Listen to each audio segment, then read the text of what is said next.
Get ready for exciting news from Google's DeepMind. They're working on making robots super smart, capable of making breakfast and much more than just vacuuming. 3 research papers just dropped, revealing how these robots can learn complex tasks without tons of training. In videos, you can witness these robots picking up soda cans, opening drawers, and even cleaning surfaces. Previously, each task required loads of code and specific training, but not anymore. These robots are quick learners, observing, analyzing the scene, and figuring out tasks on the spot. Prioritizing safety, they've established a robot constitution inspired by Isaac Asimov's laws to ensure robots won't harm humans. Now let's dive into the tech.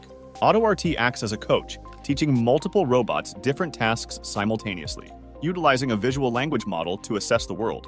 A big brainy model guides them on what to do.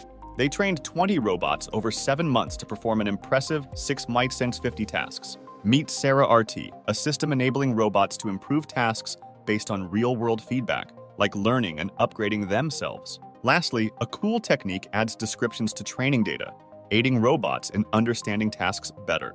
Remember, this is early research from DeepMind, not robots making coffee for us yet. Mind officially blown! The future is bright with these robots. If you're as pumped as I am, hit subscribe, stay tuned, and let's ride this tech wave together.